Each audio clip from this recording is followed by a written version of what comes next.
Good afternoon, everybody. It is Thursday. It is 2 p.m. in the UK, and we are here for our weekly Instagram Live in the time of coronavirus.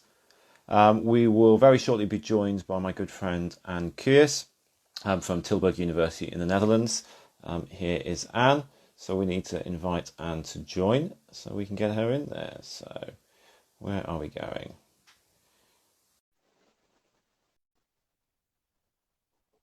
Those of you watching back Instagram Lives, we're all sat down in the same situation, in the same place. Hello, Anne. There you are. Hi, how are you? I'm doing very well. How are you?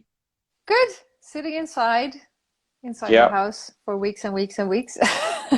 as are we all, indeed. Well, I was just saying before you joined, we're all sitting here, and people can watch back the Instagram Lives and watch my hair get progressively more Beatles-esque week by week by week. Yeah, well, I've had to actually tie my hair back because it's also getting a bit messy. But at least I put on makeup especially for this session today. There we go. Perfect. Thank you very much. Well, I decided to get a new poster behind me to the blank wall was annoying me, so there we go. Great. And for those who have joined us who don't know you, don't know Tilburg University, do you mind introducing yourself and your institution? Yeah, sure. So my name's Anne. I work at Tilburg University for 7 or 8 years now. David and I go way back because we met when he was still at a high school in the south of the UK. I've been working in admissions in the beginning and now more with recruitment, international student recruitment. And Tilburg University is located in the city of Tilburg, which is in the south of the Netherlands, about an hour and a half from Amsterdam and pretty close to Eindhoven. We mostly offer, we're a research university and we mostly offer degrees in the field of business economics, law, social sciences, but we also have data science and econometrics, which is a very mathematical program as well. So that's kind of the focus of our university. Right, and a very green university. Oh, yes, very much so. I was actually on campus yesterday because we have virtual open days these days, and we did the live stream from the campus. So it was really nice to be back, and all the trees are green now. And yeah, I really missed it actually. Yeah, perfect. Wonderful campus, wonderful place. Thank you for doing this as well. For those just joining, I'm on with Anne Kuijs from Tilburg University. We're going to talk about the situation in the Netherlands. So kind of, I want to run through three things. So what is the situation for the students who obviously can't be there right now? What is the situation for students who are hoping to come this autumn? And then for students who are looking for 2021 entry, what advice can we give to them? So what is the situation right now for students currently enrolled at Tilburg? Where are they? What are you guys doing to support them? Well, at the moment, students are really at home. We cannot have them on campus, so we are doing all our lectures online. We're also going to do all of our exams online.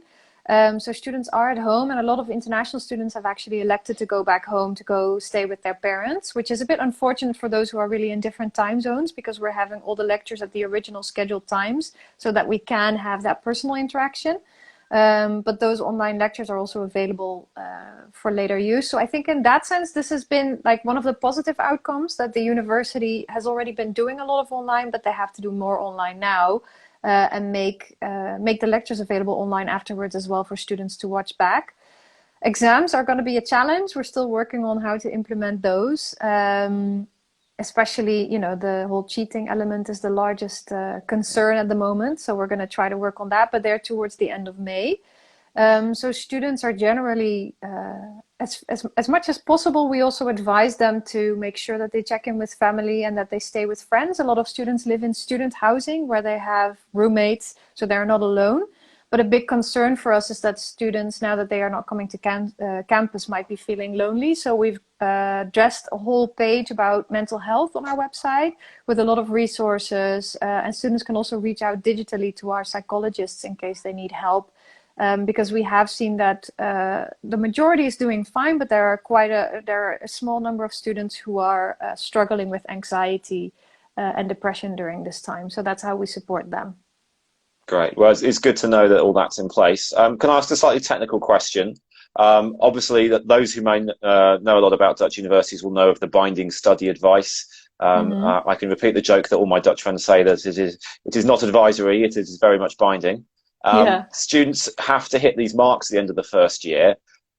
For students in different situations now who've maybe had to leave campus or in different time zones, is there any flexibility about the binding study advice given the situations we're facing are so difficult? Yeah, there is actually what we have agreed, and this is beneficial for those students who, I guess the students who were already not doing so well are actually lucking out because we are postponing the BSA until next year. So we're Right. giving students an extra chance.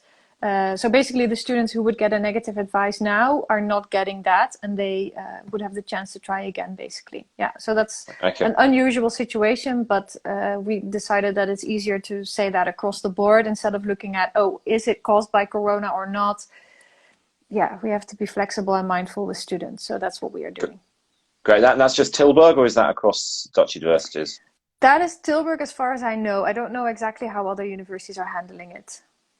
Okay, great. Well, I guess if you're listening and you've got students at other universities, then maybe reach out to them as well. Great. For those joining now, my guest is Anne from Tilburg University. If you've missed the first part of our chat, this will be put on Facebook at some point when I can make the technology work, so you'll be able to watch back. Okay, so those are the current students, Anne. For students who are hoping to come to the Netherlands, obviously yesterday was numerous fixtures results days, and everyone got those wonderful ranking numbers. And are they, within, are they 10 off, are they 1,000 off, in which case don't bother.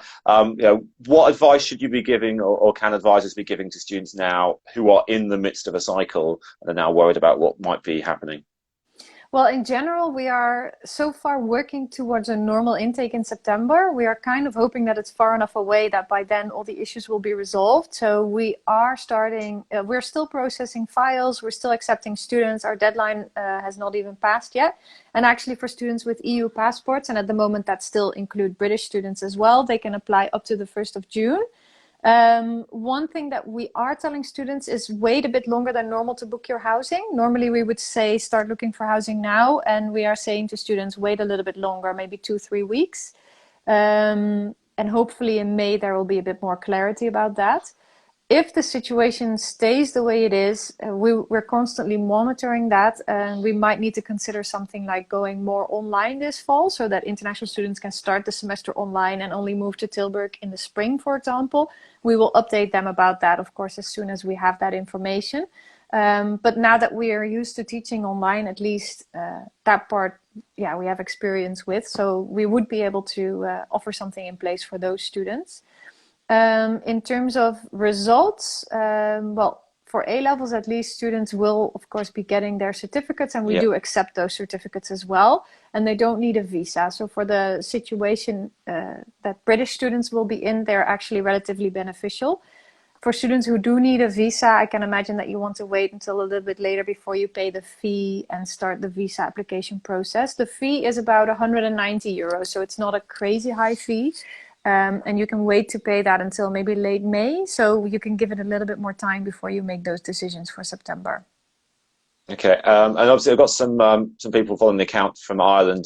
Guy Flouch from Unicast did a very good question and answer this morning, which if you don't follow Guy on Unicast, you are in Ireland, definitely go to him. But just very briefly, the Leaving Cert is being postponed. We don't know till when. Is that going to have an impact for students in the Leaving Cert coming to Tilburg?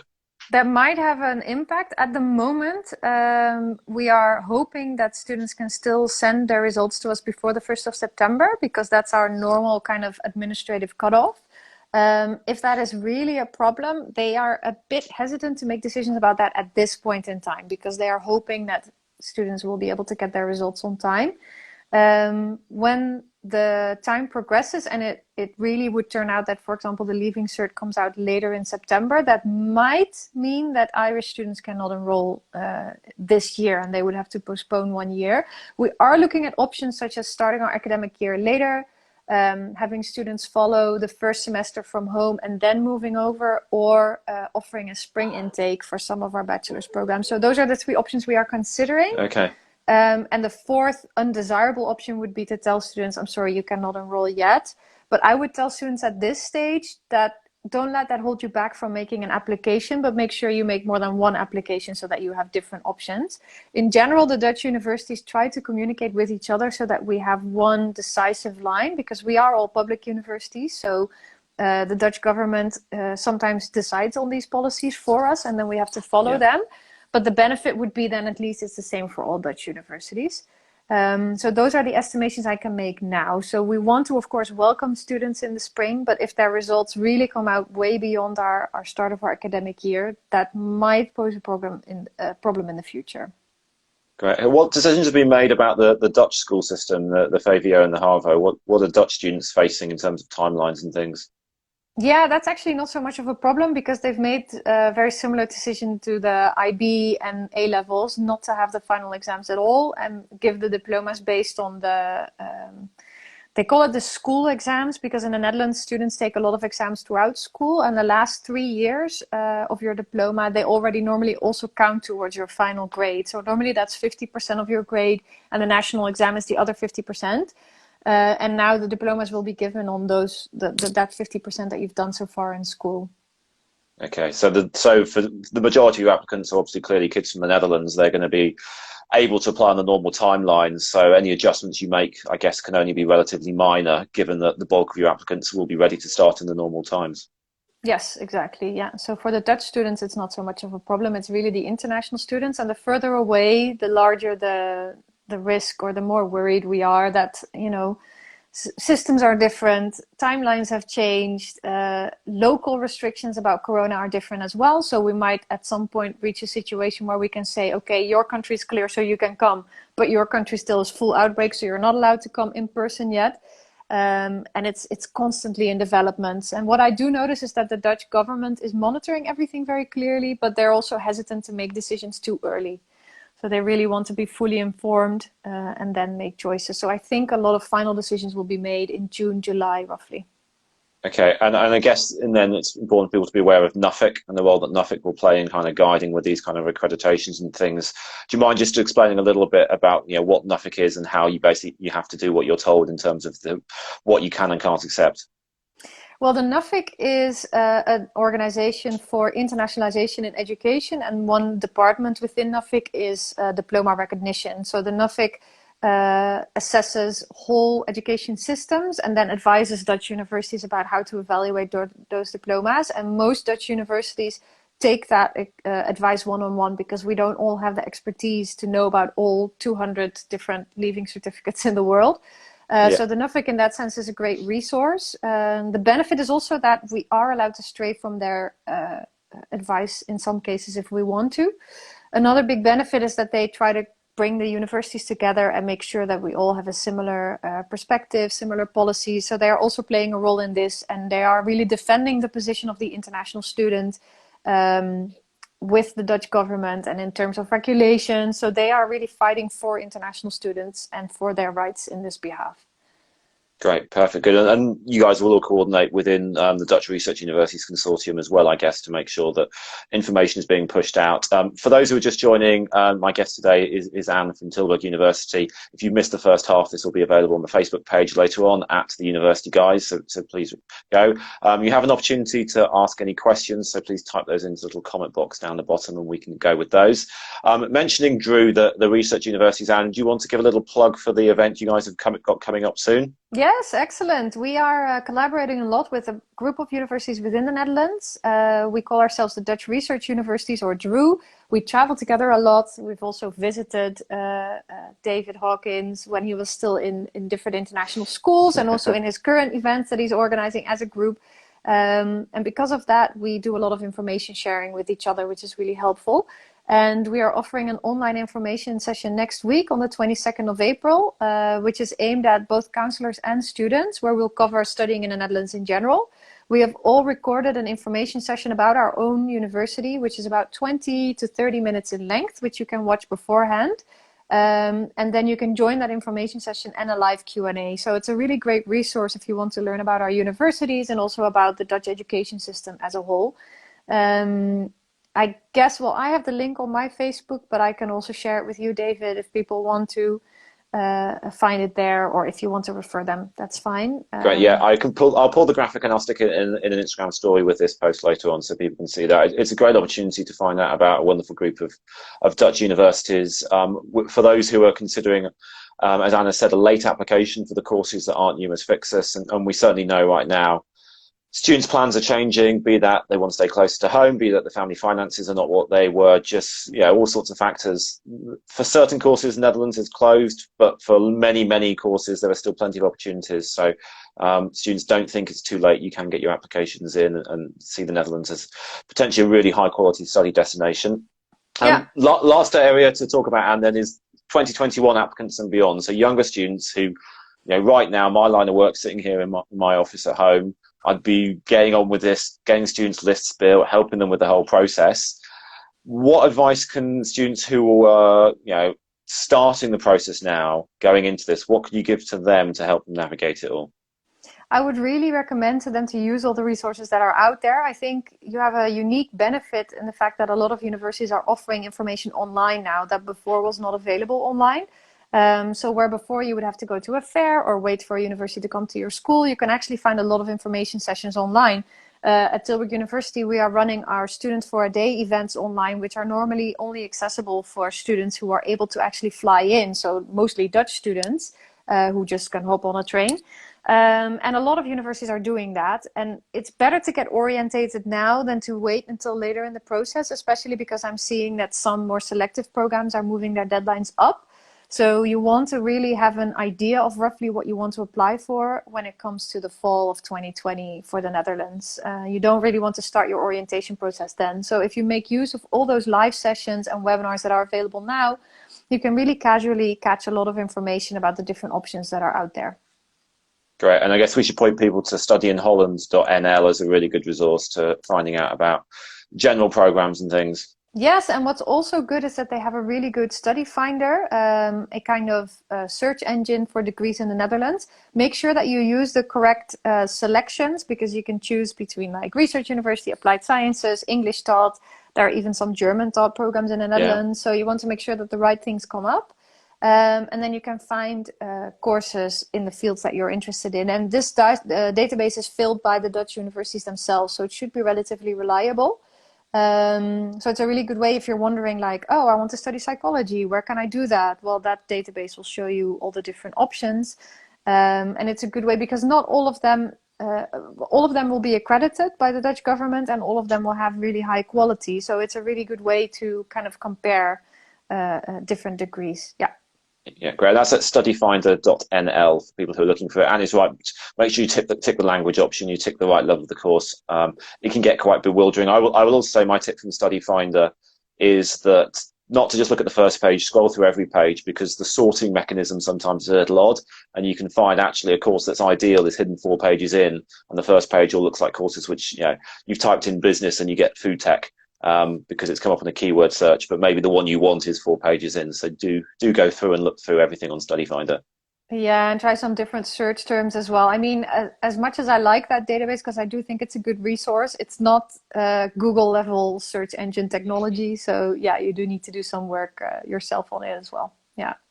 Great stuff. Thank you. And then for students who are looking to go through this process, and they're going to hit this idea of a numerus fixus. Can you just explain how that may be just something slightly different people need to be aware of? Yeah, I think this is quite an important term to be aware of. So in the Netherlands, we have a lot of programs which are not really selective, meaning that if you meet the admission requirements and you get a conditional offer, if you meet those requirements, then you can actually enroll. And this ties back into our belief in access to education and equality, etc. There are a few programs which are just very, very popular, and therefore we have to cap the number of people because we have not enough places, and those are called numerus fixus. So that's the Latin term for fixed number. A great example of a numerus fixus program that's traditionally been a numerus fixus forever is medicine. But you'll find more and more that if a university has an oversubscribed program, that they are allowed to apply for a numerus fixus. The procedure for numerus fixus is very strict, with very strict deadlines and very strict rules and regulations. So when you see the word numerus fixus pop up, you have to be alert that that means something special. You are in total allowed to apply for 4 Dutch university programs, which can be at the same university or different universities, but only 2 of them can be numerus fixus. And even stricter, if you want to apply for medicine, only 1 can be medicine. So that puts quite a bit of restrictions on your options, especially when a program is numerus fixus across the Netherlands. For example, psychology is a numerus fixus program for almost every single university, which means you can only choose 2 of them. So it requires quite a bit of research. The application deadline is the 15th of January, and you have to be registered for that program in StudyLink on the 15th of January. If you miss that deadline, you cannot participate in the selection. So I advise students to actually create a StudyLink account earlier already, maybe in December, so that everything is set. You know what the program is called. You can already apply before the 15th of January, because if you start creating your account on the 14th of January and there's a problem, we can't help you. Like, StudyLink is run by a national organization, not by the universities ourselves. So even if we understand your situation, yes, you didn't have an internet connection, we cannot fix it for you. So that's a very important deadline. Then there's a selection procedure that takes place, and every university is allowed to design that the way they want to. So it's very important to read the website very carefully to see what you need to do. Normally you need to submit a transcript, a motivation letter. Sometimes there's an online test. Sometimes there's an interview, something else you might need to do. So make sure that you take part in those steps the way they say that you have to. And then on the 15th of April, you will receive a ranking number. So every student who has taken part in a numerous fixes selection procedure will receive a ranking number. And based on your number, you're either in or you're waitlisted. So if the program has 600 spots and you're number 300, you will also get offered a place right away. If you are ranked number 900, it means you are waitlisted. And if 300 other people withdraw, you can still get in. 300 is maybe unlikely, but if you're 100 below, then you can still get a place. And very important, lastly, is that once you are offered a place, you have to log into StudyLink to accept that place. And you can only accept a place for one numerous fixes program. So if you are offered 2 places at the same time, you can only accept one and the other one is automatically cancelled. So be very careful and very sure of which one you want to accept. Yeah, yeah, very long complex explanation. system. But, Sorry, well, a very good explanation. Very important for people to do it and to be aware of it. And I will point out something that I've been dealing with within a previous cycle, which was there is a difference between the FAU Amsterdam and the UVA Amsterdam. Those are 2 separate institutions. There's a lot of pernicketiness that you need to have when you're looking at the numerous fixed applications. So great stuff. Hopefully those of you who stayed with us have realised what a great source of knowledge Anne is, and everything to do with Dutch universities. Anne and I do these things from time to time. She's actually been on a couple of my podcasts before, one of which Anne was the subject of the podcast. So please go to theuniversityguys.com, click on knowledge, click on podcast, and scroll back, and you'll find my most popular podcast, actually, which is the one on different types of Dutch university, and also a wonderful interview with Anne in a Dutch coffee house of all places when we were having that conversation. Yeah, exactly. So, Anne, thank you so much for your time today. Been a great guest. We'll have this up on the Facebook page on YouTube later on. Stay well, look after yourselves and your partner out there in the Netherlands, and hope to see you soon in person somewhere in the world. Thanks very much for having me.